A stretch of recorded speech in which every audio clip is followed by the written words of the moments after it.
This is your degenerate power hour, your late night golden shower. Too ill to be sick, so thick you can't split. That carnival spin with the rictus grin. I'm Joel, he's Stu, and this is Vagrants and Vandals Radio.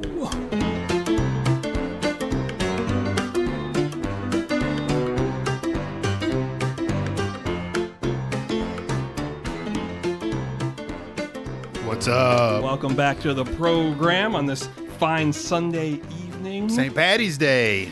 Yeah, we are recording on St. Patrick's Day. You had to work today, so you're not doing anything to celebrate. Oh, no. Yeah. Couple beers, that's it. Yeah, me neither. Pretty much been watching hockey the last couple days, but that's not much different from most other days. Right. I've come painfully close on some parlays, but yeah. So it seems to be always the case, doesn't it? One or two legs. I've got this new strategy in NHL betting where, of course, I'm mixing in money lines. I'm staying away from puck line on those larger parlays, but I'm pretty good at identifying players to get a point, players to get an assist. Yesterday, I think, and it won't sound terribly impressive, I think I hit 7 out of 12. I had a free bet, so I loaded it up. Had a $23,000 payout. Wow. And yeah, I think it was 7 or 8 out of 12. And the thing is, the ones that missed, there were other things in the game that I had considered. I mean, it wasn't that far from mixing up just a little differently. Right. And actually hitting 12 of 12. One of these days. Could you fucking imagine? Just, well, bam, 23 grand. One night I hit 9 out of 10 for 24 grand, and the one that fucked me was the last game of the night. So, of course. So that night, yeah, I was like, oh my God. I'd almost rather lose the first one. It just be sometimes, yeah. Honestly, yeah, because it's so painful. Especially the ones that are on the West Coast, man. You got to stay up super late for those ones. Yeah.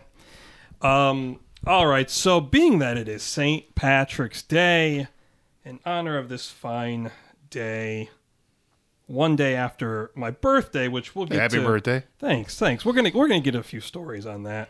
I want to see how many of you remember a little ditty. I believe this would have been a commercial from the 90s. Let's take a listen. Queuing up the old YouTube. Sponsored ad. We're skipping you.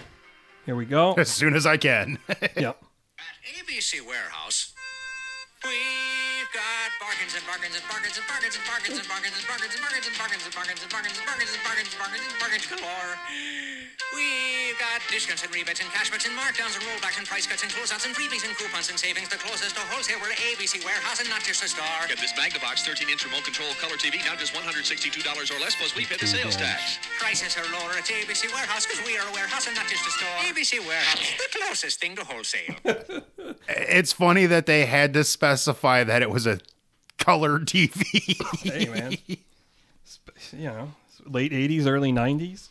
Jason and I used to see that when we were kids, and we had this whole, because there was, I think, if I remember correctly, at least maybe some years, some versions, there was like a little cartoon leprechaun. Yeah. So we had this dumb dance we do along with it. A jig? Yes, we dance the Irish jig. Yeah, no sponsorship from ABC Warehouse. I don't even know, are they still a company? Yeah. They are. Yeah, there's still one in Monroe, I believe, and then there's one, I want to say Taylor. Oh, okay. All right. So yeah. I got one more yeah. little special here since it's St. Patrick's Day. Now I know Denthead will remember this because Denthead is the one who turned me on to this. This is a story from 2007, 8, 9 now. It's been a while. I believe it's from a city in Alabama where some residents believed they were seeing a leprechaun. This is the news report that came from that. Well, just in time for St. Patrick's Day, crowds are coming by the dozens to get an up-close view at what some say is a piece of Irish folklore. Some people in the Crichton area of Mobile say a leprechaun is taking up residence in their neighborhood. A leprechaun. NBC 15's Brian Johnson has more. Curiosity leads to large crowds in Mobile's Crichton community, many of you bringing binoculars, camcorders, even camera phones to take pictures. To me, it look like a leprechaun to me. All I gotta do is look up in the tree. Who else seen the leprechaun say yeah? Got the crowd behind him. Witnesses say the leprechaun only comes out at night. If you shine a light in its direction, it suddenly disappears. This amateur sketch resembles what many of you say The sketch looks like an alien with a bowler hat. Hard to believe and have come up with their own theories and explanations for the image. My theory is it's casting a shadow from the other limb. Could be a crackhead. Could be. To the wrong stuff. And it told me get up in a tree and play a leprechaun. We're gonna get down to the bottom of this. Yeah, it's still on there, guy. Don't be afraid. And this guy's like a leprechaun hunter. Right. This guy helping to direct traffic says he's prepared for his encounter with the leprechaun. He's suited up from head to toe. This wars off smells right here. Bruce the This is a leprechaun special hunter. Leprechaun flute, which has been passed down from thousands of years ago from my great-great-grandfather who was Irish. I just came to help out. Others just came to get lucky in hopes a pot of gold may be buried under this tree. I'm gonna run a backhoe and uproot that tree. I want to know where to go. Where to I go? want to go. Give me the go. I want to go. This is Brian Johnson, NBC 15 News. People will do anything for a pot of gold. I mean, anything. You know what I like? I like the amateur sketch of the leprechaun. It Yeah, looks like somebody got a really good look at it and got that good drawing out Who there. did that? I want to know who sketched I that. don't know. Maybe Brian sketched it. Doodling. That was a good story. That sketch was atrocious. I'm so hoping that was satire. Oh, I don't think so. Okay, but this is the same reason people believe that Sinbad starred in a movie in the 90s being a genie called Shazam. Well, isn't that more of a Mandela effect thing? Yeah, but it's kind of the same thing. Like, one person says they saw a leprechaun. Now you got 15 other people being like, I think I saw it too. You know what I mean? Like, It's like, what? So with their theory is the leprechaun was there in the tree. They were all seeing it, and it just wasn't moving. It was just until you to put a light on it and it disappeared. Good God. so stupid. That is so stupid. Did you ever hear the song that was remixed using Yes. the clips from Yeah, that? oh, that was amazing. Up in the tree. It was like, could be a crackhead. I want the gold. I want the gold. Give me the gold. Oh, bless all of them, man. I'll have some funny shit. So yeah, happy St. Patrick's Day out there to all you guys, however you might be celebrating on this fine day. All right, so I mentioned my birthday was yesterday, the old 316. Hell yeah. Always an easy birthday to remember for people.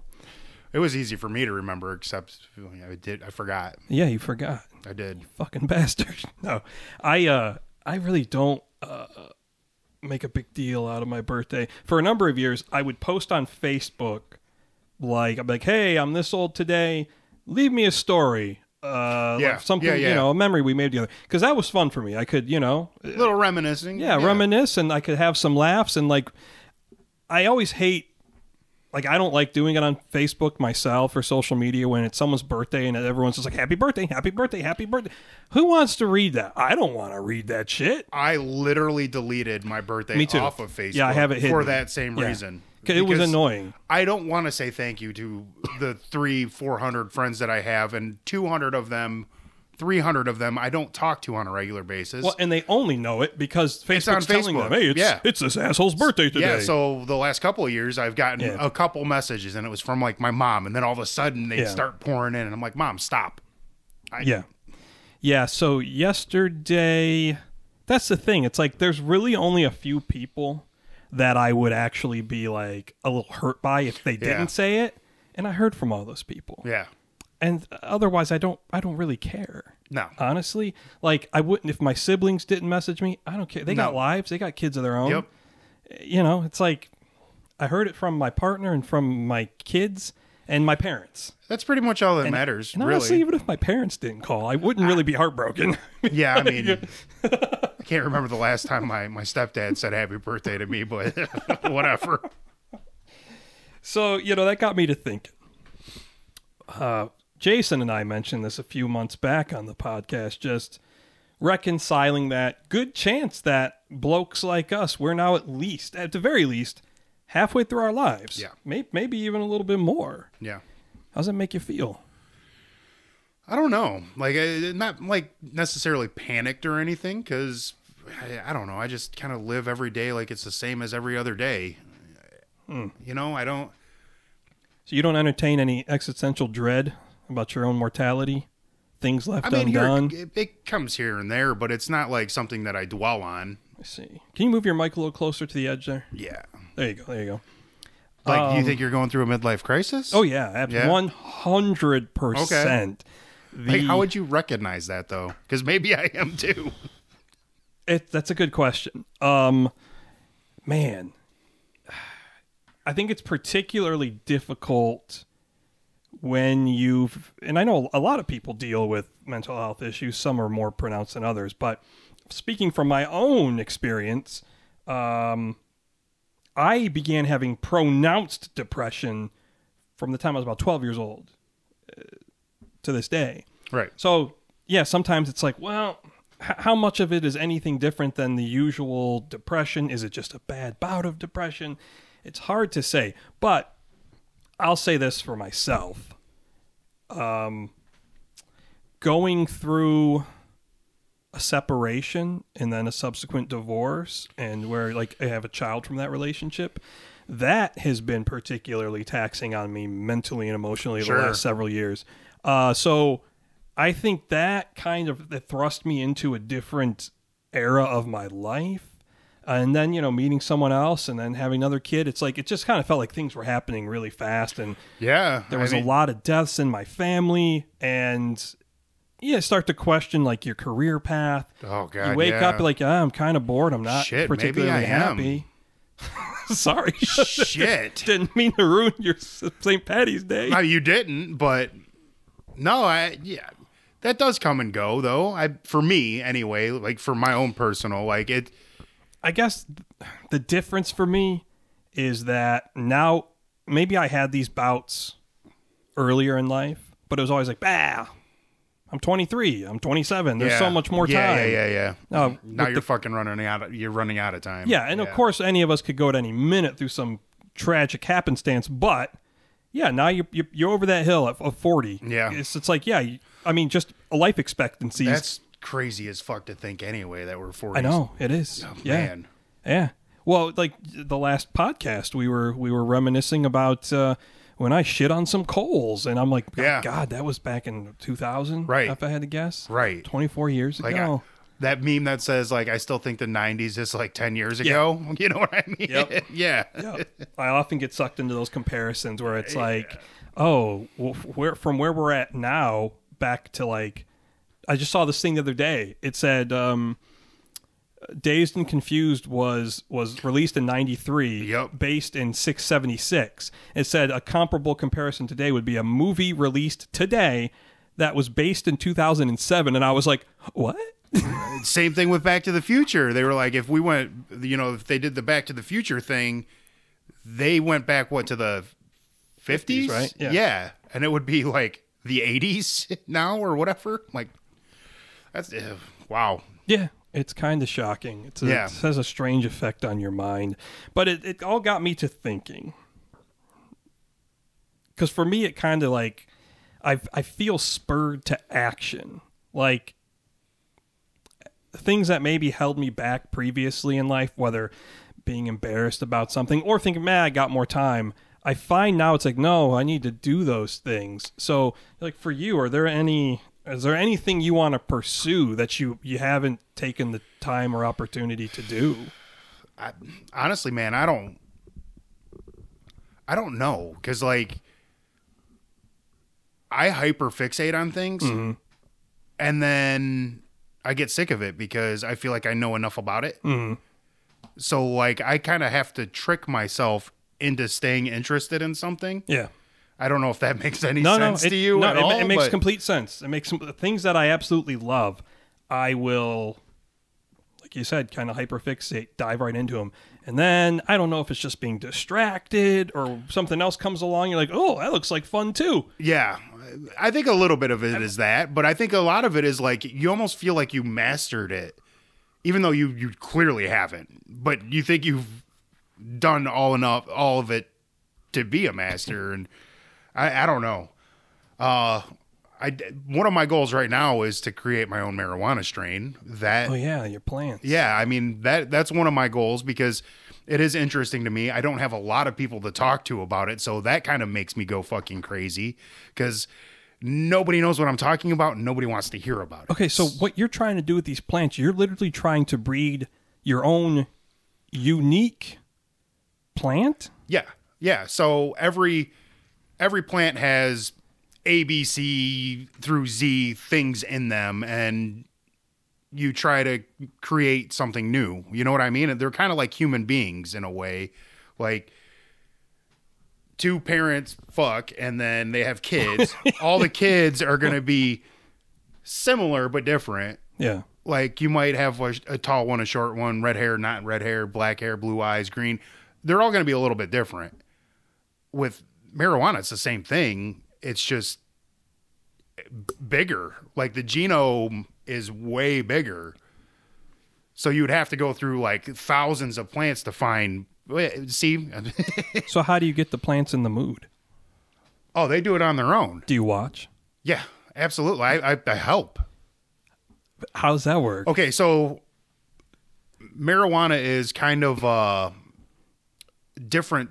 I'm going to get all these words right. Basically, most plants, they self-fertilize, right? They have pollen and stamen or whatever the hell it is. They do it themselves. Marijuana doesn't. It can, but that's not desirable. So it's lazy. No, there's a male and a female plant.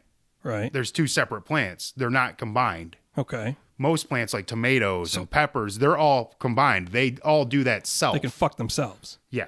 So you're telling me male and female marijuana plants literally have to they have to meet each other in nature and Yeah. say, hey. Yeah. How does that work?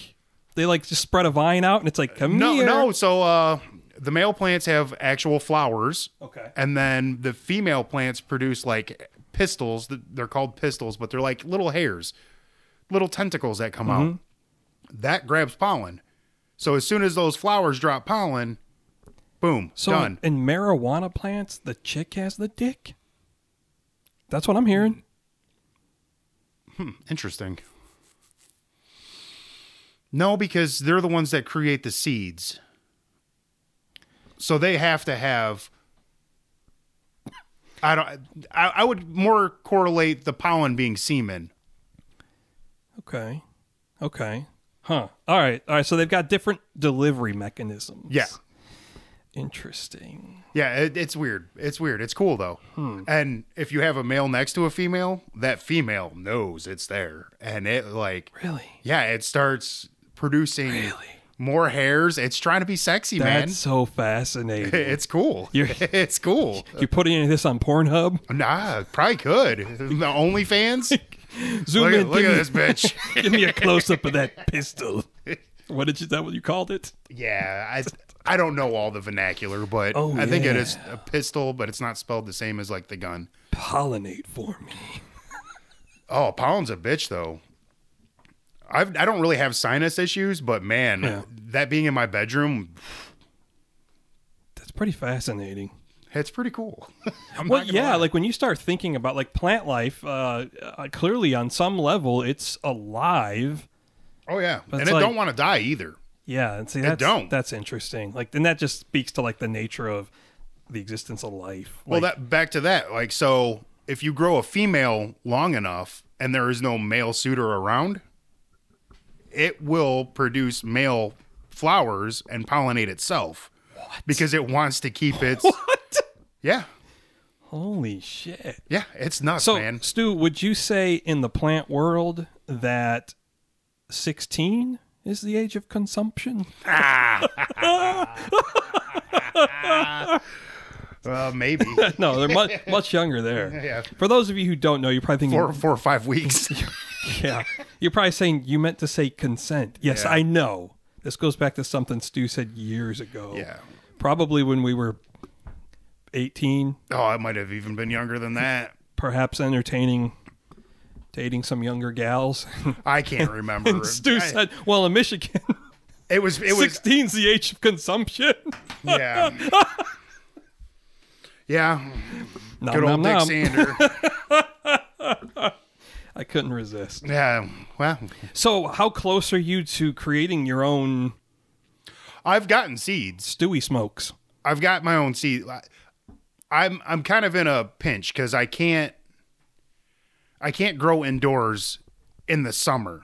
It's Okay. far too hot in my house. Okay. And I don't want to put all that extra air conditioning and shit in there. So I have to wait back until fall. But I do have seeds of some things that I've crossed myself, and I will be growing them out. So not that far. So, have you smoked any of these plants yet that you produced? Every one that I've grown, yeah. Okay. Have you noticed anything interesting? I've not grown any of the crosses out yet. So that's the cool thing. Like, you can kind of pick traits out that you like from the mother and the father. Like, if you've smoked the mother and the mother of the same strain of the father. Incest. Oh, there's a lot of that in there. It's A lot of that. It's like my family That's how history. That's how you stabilize the genetics. By inbreeding? Yeah. It's like a whole reverse world. It's not. The royal family's been doing it for years. Inbreeding doesn't stabilize. It can to a point. What? Yeah, and then you start getting issues of sterilization and Rare cancers. I'm sure there are similar things In people, anyway. Yeah. I'm sure there's similar things in the plant world, but yeah. You can breed to sterilization by inbreeding. Fascinating. It's wild, man. This is fascinating. So have you, I'm sure you've given it some thought, when you finally have that moment where you're like, it's alive! What are you going to call your particular brand? I don't know yet. You haven't thought of anything? Yeah, but the typical thing to do is to try to combine the two original, they call them cultivars.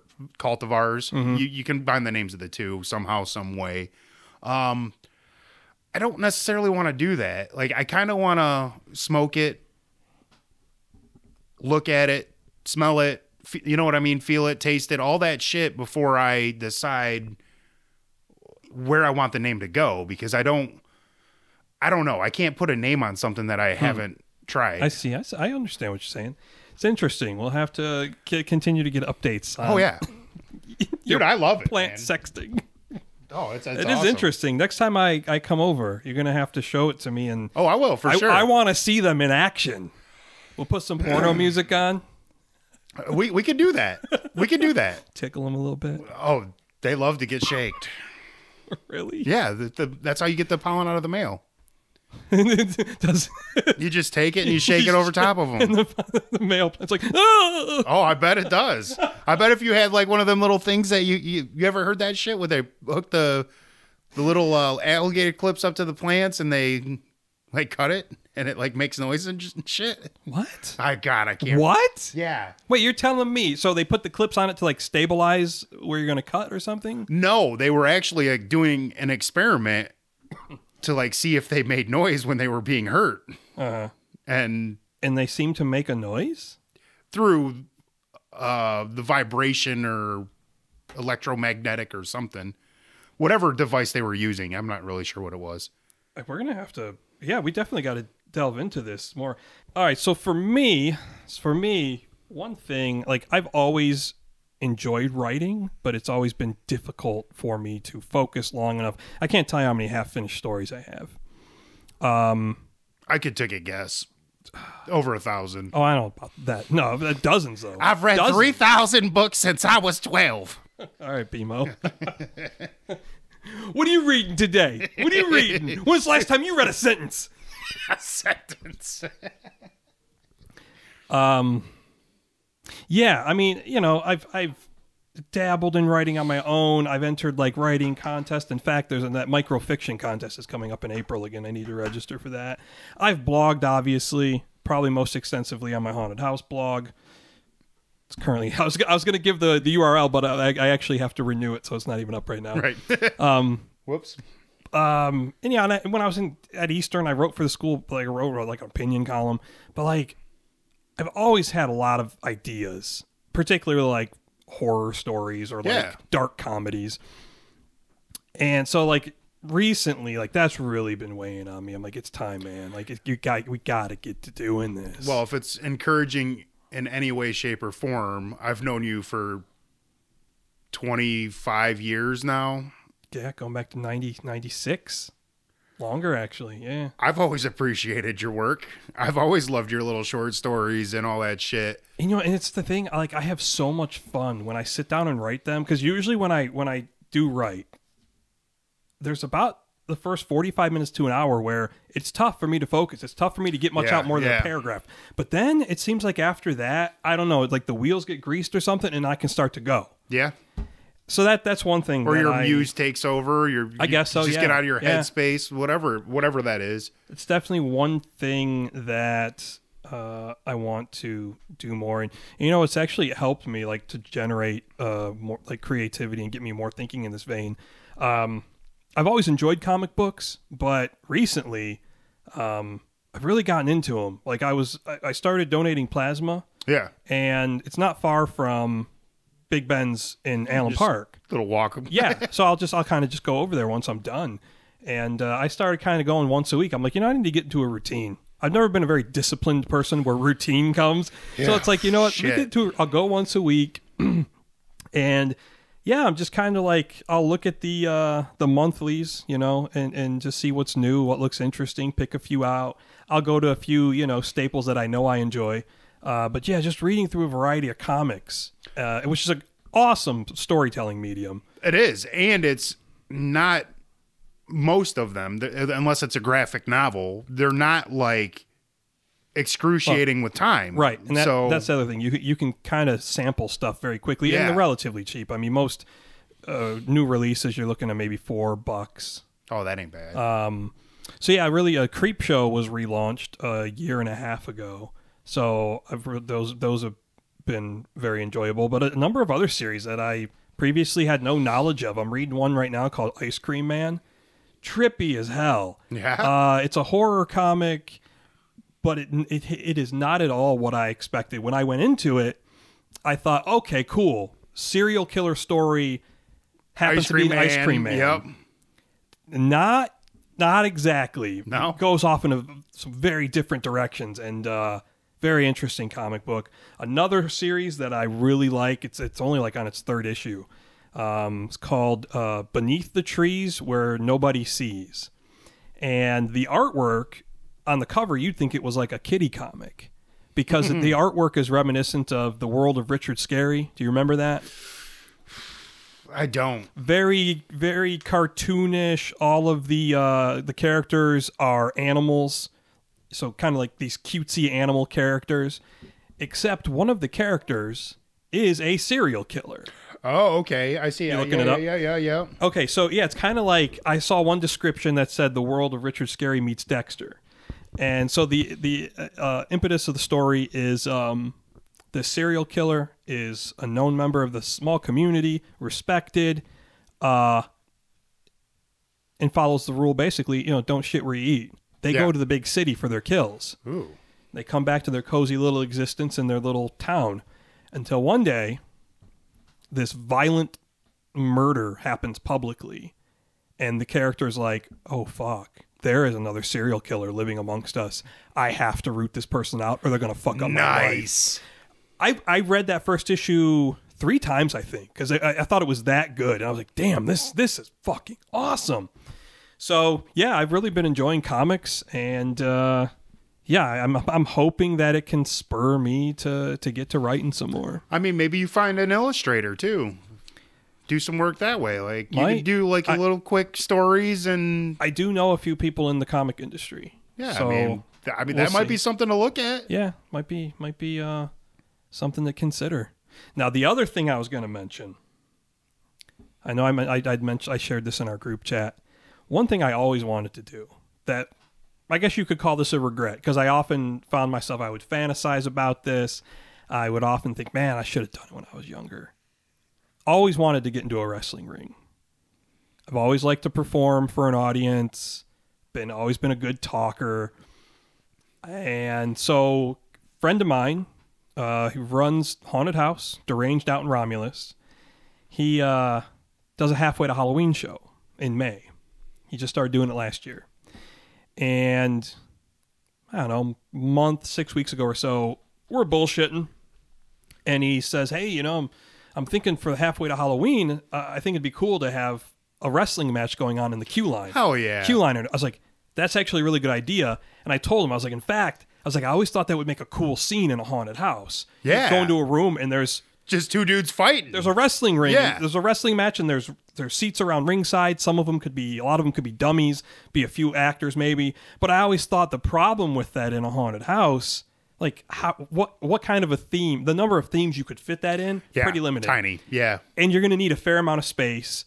And the guys working the match are just like working 4 or 5 hours nonstop. So right. Just continuously doing the same routine. It presents some practical issues. But when he told me framing it in the context of putting in a queue line, I was like, yeah, that could work. Yeah. So we're just bullshitting. I'm like, what are you gonna hire a couple of indie guys?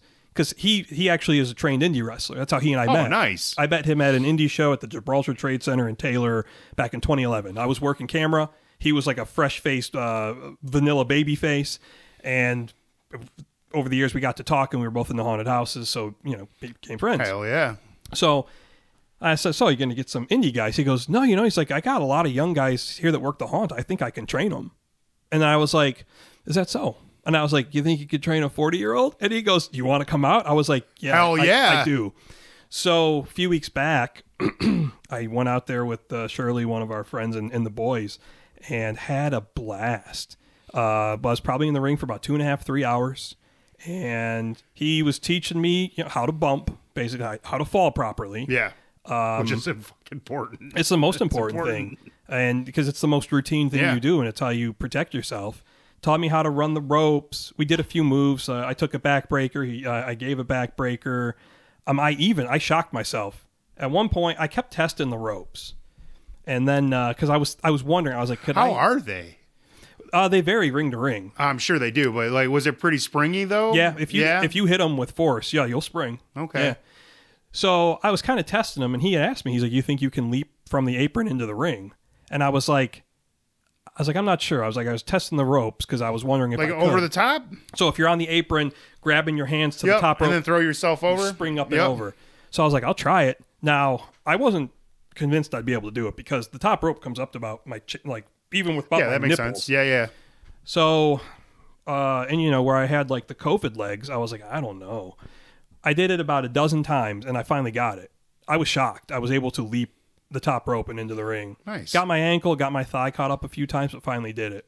I only had one bump where I hit the back of my head, and that's the thing. I forgot to tuck my chin. That's like the key thing. Yeah. It ain't going to take many of those, and you're going to be, all right, I'm done for the day. Yeah, CTE. So, yeah, the boys had fun. Lincoln had a blast because he's gotten big into wrestling. And there was another kid there, not a kid, he was like 19, 20, kid that works a haunted house that my buddy Mike was training. And they were doing a number of moves. And I was toward the end of the night, I was like, hey, let me do a monkey flip. I was like, I think I'll be fine. He's like, okay. So I took the monkey flip. Twice I did it because Shirley and our friend that was with us, they thought it looked so good. They're like, do it again. We want to record it. Nice. So I was like, because I honestly was like, damn it. I'm like, I wanted to be done. Yeah, no, I got to do that again. I got to replicate that. I took it again, and it was so cool. And like, I don't know, like I watched it, 10 different times. I'm like, that's a pretty good bump. So after I did it, like I was sore as hell for 2 days. Oh, I bet. Sunday and Monday, I was like, oh my God. I started to feel a little better on that third day, which was a Tuesday. And then I just kept thinking about it. I'm like, I want to get back in there. I want to learn more. That's awesome. I want to hit the ropes again. Now, to be perfectly clear, like I have no aspirations of like even working the local indie scene, but it's just like a recreational thing. That'd be cool. Or in the future, if he continues to run this at some of his haunted house attractions, I could work a 5-10 minute match down at Crane & Crowd. Yeah. That's kind of my goal there. So a person we went to high school with is some kind of indie wrestler. Is he still? Yeah. You're talking about, God, what should we call him? Smarty. There you go. Yeah, same guy. Smarty. He's still into it to this day, huh? Facebook says so. Wow. I see his posts every once in a while. I don't know if he got kicked out or something because he seems like he's a little depressed too. But I mean, Oh, yeah, he was a mess. yeah, he's always been a mess.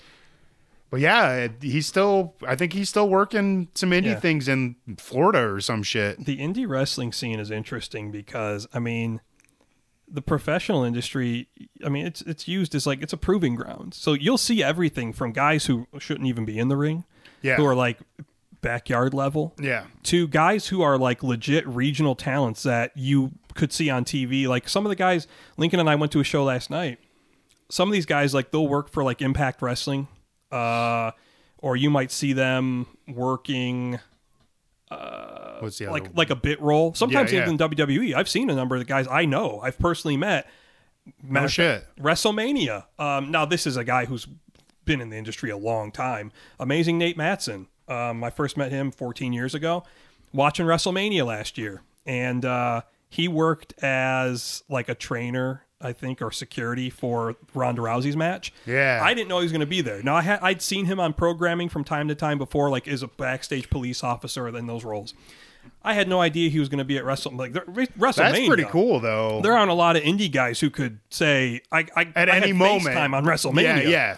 So, yeah, I'm watching that match, and then there's a spot where her opponent, was it Shayna Baszler, I think, like gets hurt or is faking an injury. So the trainers come in. And as I'm watching, I say this to Shirley. She knows nothing about this indie wrestling world. I go, hey, that's Amazing Nate. And she's just like, what? Who?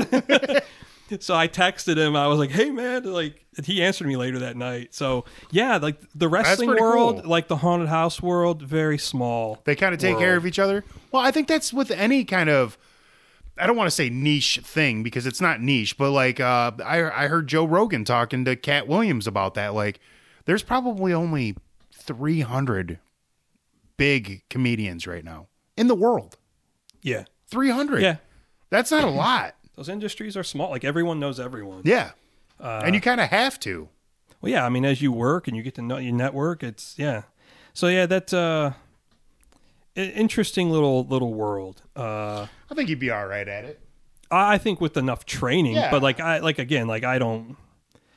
not trying to hit the gym 5-7 and that's the days thing. a Like, week. I've never been one to like. I've done yoga before, but like to like, you know, like build muscle mass and like to get into shape where I'd be comfortable enough to wear tights and take my shirt off. That probably ain't happening at 41 years old. No, but to get in there and like dress up, like play like a horror character and take a few bumps to entertain a crowd. Yeah, that'd be cool. That'd be cool. So I think I'm kind of making that my goal.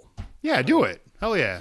So yeah, it's just for me. Let me know when. I'll come check it out. Problem's just finding the time to go, you know, like obviously like with the kids, like, these damn kids. Yeah. Who would have thought? Ruining my life. Who would have thought? All right, so we've got a little over 20 minutes left here. We got a few stories I wanted to get into. Let's kick it off. Oh, boy. All right. I'm sorry. I was reading a text from Shirley. She was apparently at White Castle getting hit on. Oh, nice. Hey, you know what? I can't. You know what? When you date them young, just going to have to accept I thought we were going to avoid that. I had to make the joke. So BMO's not here. All right. Let me see. Stu, we're going to kick it off with, I'm a huge hockey fan. Yeah. Have been your whole life. There was an interesting story last week. So Jaromir Jagr recently had his number 68 retired by the Pittsburgh Penguins. Respectfully so. 100%. You know what? Jagr hated that fucker, but Jagr is, you could make the argument. I know, like the layperson would tell me I'm crazy. You can make the argument that Jagr is the greatest hockey player of all time. Over Gretzky. I believe you can. I think you could make that argument. He is still playing in a professional league to this day. Yeah, you could definitely make that argument. Jagr left the NHL for, I think, 5 years to play in the KHL, arguably while still in his prime. Had he not left, we wouldn't be talking about Ovechkin chasing down Gretzky's goal record. We'd be talking about chasing down Jagr's goal record. Yeah. Jagr, to me, is without question the greatest winger of all time. If you want to remove centerman from the equation, yeah. I mean, the guy's in his 50s. And still performing. Still not, obviously not what he used to be. But the fact that he's still playing in a professional league at all is incredible. Yeah, that's insane. 50 years old. That's insane. 50 something. I forget That's exactly. insane. But yeah, I mean, it's insane that he is still playing hockey. I couldn't imagine being in any professional sport at my age right now. No. And even if I was in shape. So in my opinion, he is grossly underrated in the American mainstream sports. Yeah, that makes sense though. It does. Yeah. I mean, he's not American or Canadian. Yeah. So okay. So they retired his number, and then they were following that up with a bobblehead night. Yeah. Okay. As many of these teams do, they always have the bobbleheads of the players, which are pretty sweet. So the story. Shipment of Jaromir Jagr bobbleheads stolen, postponing a giveaway at PPG Paints Arena. Penguins fans out west should be on the lookout for about 18,000 bobbleheads whose distinguishing features include glorious glutes and a dark brown mullet. Glorious glutes. The Penguins announced Thursday that they are the victims of cargo theft. Oh, shit. The culprits seized the shipment of Jagr bobbleheads that were to be given to all fans who attended Thursday's home game against the San Jose Sharks. No, it's not April 1st. We double-checked. In a strange but true press release, the Penguins said their shipment of souvenir statues were recently stolen after it arrived in California. They learned they were victims of cargo theft after they failed to receive the shipment as scheduled. The Penguins worked with the manufacturer and transportation companies to alert the appropriate state and federal authorities who are currently working to locate the stolen cargo. Oh, so they're not even giving that information out. No. The team added that this remains an open investigation. Quote, "We were shocked to be a victim of cargo theft," President of Business Operations Kevin Acklin said in a statement, adding, "While this unfortunate incident adds to the legend of Jaromir Jagr, we look forward to resolving this theft and delivering the prized Jagr bobbleheads to their rightful homes with our fans." What if it was him? That would be hilarious. That would be hilarious. The Penguins say that all fans in attendance for Thursday's game will receive, this is last week, will receive a voucher that includes a scannable barcode that will be required to pick up the bobblehead at a later date. Location and dates for pickup will be announced when the items are located or new bobbleheads become available. Jagr, the two-time Stanley Cup winner who had his jersey number retired by the team on February 18th, will be in attendance. So he was in attendance for that game last Thursday. So here I'm thinking, what? Who would willfully steal? Well, could you imagine? Like, say you are those cargo thieves, and you're just like, "Hey, let's knock over this truck," and you're like, "What the fuck are we gonna do with these?" That makes me wonder. I'm like, was it a case of mistaken identity? Did they think they were laptops, or who knows? Like, it could have been an unidentified truck, and they were just like, "Hey, let's jack this truck." But that's. So the lack of information is what gets me. I'm like, okay, cargo theft. Like, was no it on one a has FedEx truck. Like, did this go down Fast and Furious style? Right. Or they jumped in the back while it was moving and shit. Because otherwise, I'm like, Jaromir Jagr? like, yeah. We know nothing I got about 18,000 of these. Let me throw them into the back of the car. Somebody really wanted to create some scarcity over Jagr bobbleheads, because that's the thing. Like, bobbleheads don't have any real value other than like that little novelty to a small collector market. And you can't sell them because it's a one of one. Like, and you have 18,000 of them. Right. Like you try and move them anywhere online. You move one of them and you're going to be like, okay. Yeah, and like, and we sit here and laugh about it, but like, someone's going to prison over this. For sure. For stealing bobbleheads. Like, probably 5 guys. Yeah, I'm guessing there's like a team 5 of or 6 people that are going to jail for a long time. Probably an inside job. I bet you that's what comes out. Oh yeah, it was somebody that was like some idiot. Yep. Who called their idiot working security or some shit. They called up their idiot cousin, like their version of BMO for me, and they're like, "Hey man, they're gonna be moving 18,000 Jagr bobbleheads. Gotta get them all. This is our chance. Yeah. Fuck this company." I can't wait to see what comes. Yeah, I want to see how that plays out because man.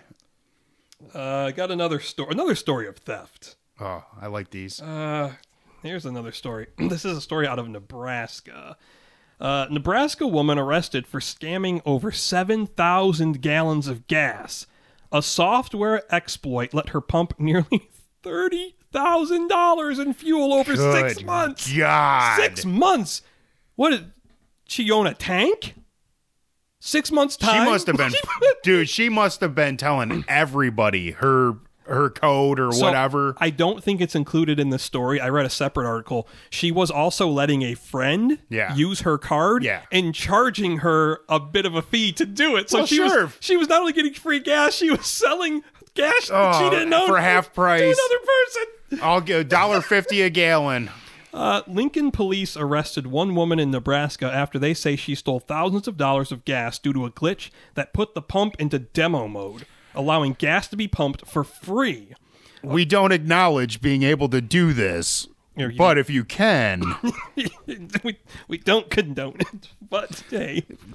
According to police, 45-year-old Dawn Thompson used a rewards card to swipe free gas from a pump and pantry for more than 6 months.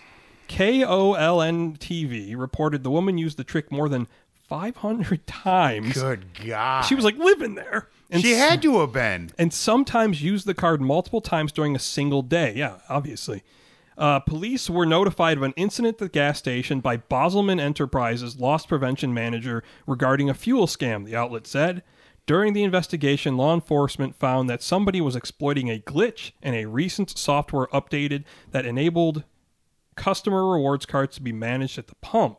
It was pushed out with a demo mode that could be activated by swiping a rewards card twice in succession.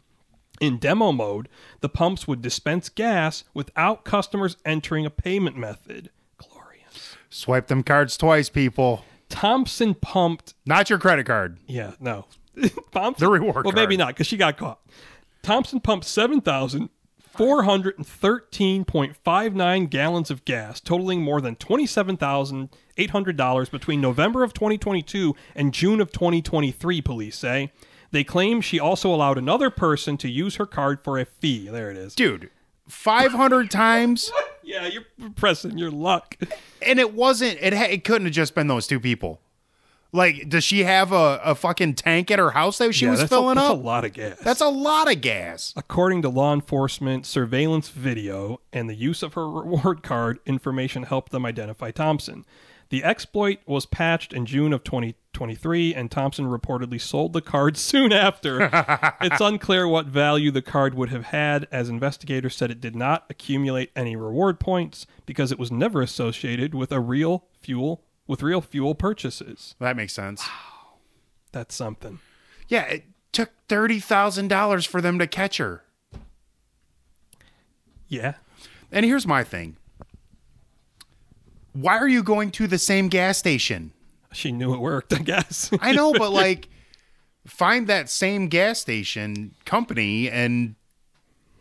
See, that's the thing, though. Like, you get in a repetition, you're going to get caught. I was in a conversation with Shirley the other day. I forget what we were talking about, but there are so many cameras in our society now. Everywhere. From everyone having a camera phone to ATMs, traffic lights, private businesses. CCTVs everywhere. I read an article maybe about 10 years ago that said, I think it was the average person, average normal everyday citizen, on average per day, is captured on camera in some fashion.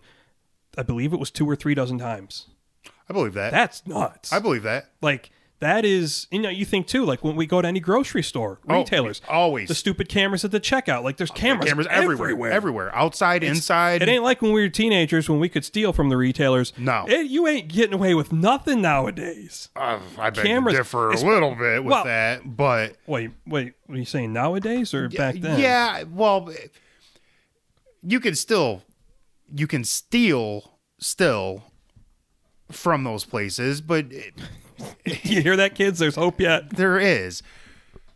Because most of those people don't even give a shit. Well, okay, so I guess I'll put it this way. If you're doing anything more don't go back. If you're doing anything more than petty theft. Yeah. Something that they'll prosecute you for. Yeah. They can find you. Thousands of dollars worth of retail. The receipts or whatever that is, yeah. The footage trail is there somewhere. They will put it together. That's the problem with the digital world. Like, it's recorded somewhere. Oh, yeah. Sure. Someone's got to have the tenacity or the wherewithal to figure out your scam. But once they find that kernel they need, there's a whole trail they can follow. Shit, there's a TV show, and I can't remember what country it's in, but they use CCTV all the time for police. Britain does. Yeah, it's Britain. Yeah. All the time. They got people just watching every camera around the cities. Yep. All the time. Back to the comic conversation. That's one of the big themes in V for Vendetta. You ever read V for Vendetta? No, I watched the movie, though, which was excellent. So the movie and the book, the graphic novel, both good in their own rights. Some very key differences in both is of them. there? I'd encourage anyone who saw the movie and liked it to read the graphic novel. Yeah, in the matter of fact, the writer Alan Moore. That's actually one of my favorite movies.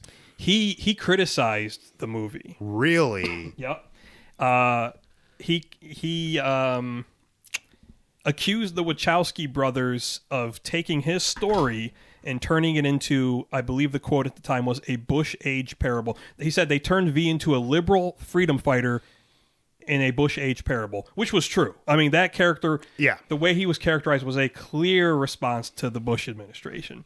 Yeah. Now, in the graphic novel, V is, you could say, the protagonist, but not nearly as sympathetic as he is in the movie, because he's much more of an anarchist in the graphic novel. Right.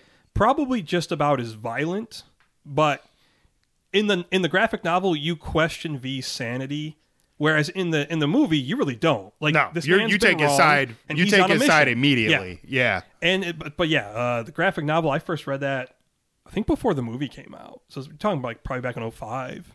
Yeah. But I would definitely recommend that to. I'll have to check that out. But yeah, that was a big thing. Was like the surveillance state in. Yeah. And now it was like it was an alternate reality. Right. London. Which is probably more parallel to today than it was back then. Well, yeah, I think that's why some of his work, like V for Vendetta and The Watchmen in particular. I don't think I've ever seen The Watchmen or read The Watchmen or any of that. That's another one. In my opinion, that's like required reading. Yeah. I mean his future casting of it's better than The Simpsons. Potential pitfalls of the idea of Big Brother, surveillance state, politics run amok, power for the sake of power. It's pretty spot on in those graphic novels. Yeah. I mean, we're due for that anyway. Like, we're done. We're toast. We are. Yeah, Watchmen is. I often say V for Vendetta is my favorite, but it's weird because I think The Watchmen, given the scope of it, is superior. Is a piece of work. Interesting. Yeah. Well, I think it's just because I identified with the V character so strongly. Yes. This is lone wolf on a mission to bring down this corrupt government, which is awesome. Which in the book you can argue is much more for his own purposes, and in the movie, right? It's much more of a vendetta. Like let's free the people from this tyrannical government. Yeah. It wasn't about everybody else. It was just about his vindictiveness. But yeah, The Watchmen, it's a brilliant story. Fascinating. I'll have to check both of them out. Oh yeah, 100%. There's just layers to those stories. It's not. So it's not a one read. You got to read it more than once. Probably. You certainly could. It's just there's. I mean, the gist in The Watchmen is there's these characters. Most of them are normal people, but they were like these masked vigilantes years ago that initially like they garnered support from the public because they were doing good acts, but then it kind of this refrain that plays out through the book is who's watching the Watchmen? What happens when these figures become too powerful? Who are they accountable to? So then legislators outlaw them, but some people in the public are like, well, they're doing good things, but there are any those kind who, of vigilante story, kind of. You know, I mean, even Batman, they were like, "Hey, you can't be doing that, dude." Well, so the real fascinating thing in The Watchmen is that then eventually, because of an accident, as these things so often happen in comics, one of these figures gets legit godlike powers, Dr. Manhattan.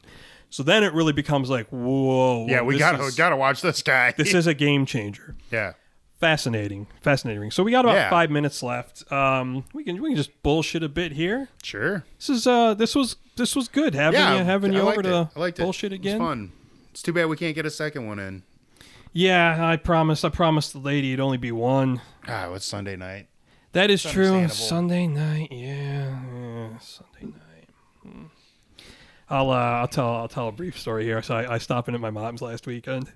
Now listen up, BMO. You're going to want to hear this one. Get to my mom's. And anymore, I go to my mom's, and it's just like, I guess this is for my Aunt Lori, too. Like, sometimes they take the shit we say on this podcast way too seriously. Oh.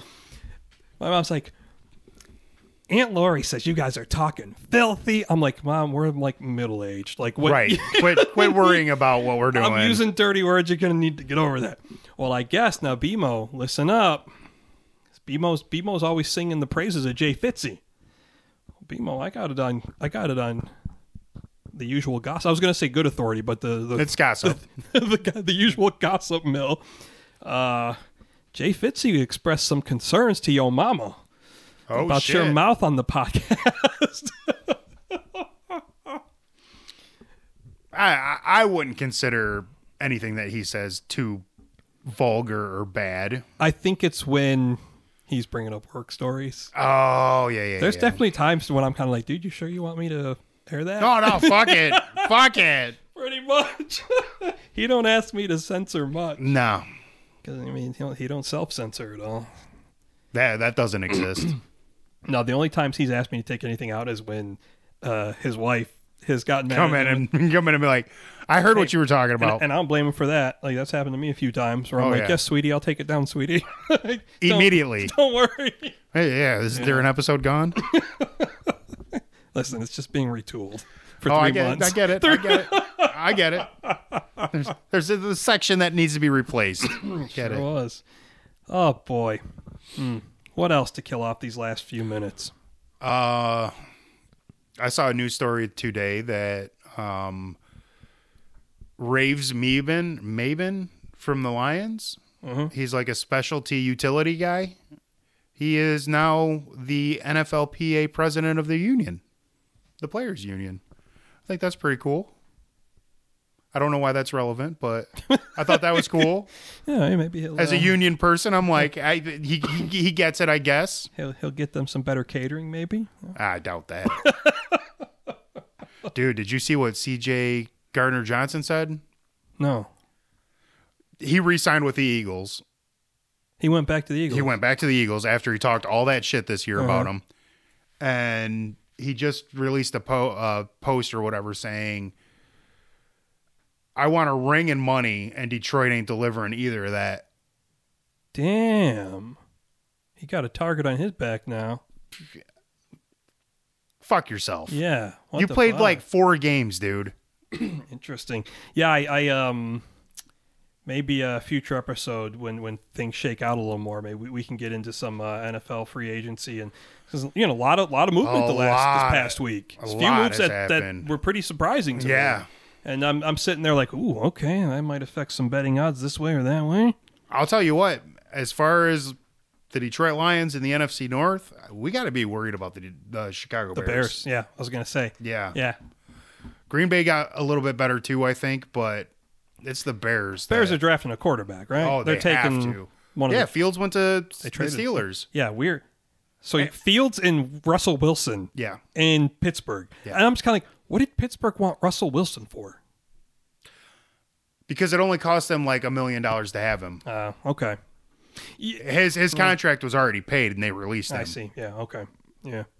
That's worth it. Sending Kenny Pickett out of town, I was like, okay, good move. Yeah. He was so frustrating. Games when I had bet on the Steelers last year, that guy had me screaming at the top. I believe it. Well, you go from Big Ben to him, and what was the guy before him? Maddox, I think it was his last name. Yeah. And he didn't do shit either. And some bums. All right, well, that's all the time we have here for today. I want to thank Stu for joining us in studio. If you guys want to interact with the show, you know that you can do that. You can send an email to vagrantsandvandals@gmail.com. That is vagrants, the letter N, vandals@gmail.com. And in closing, remember, be you vagrant or be you vandal, all rascals and rogues, welcome here.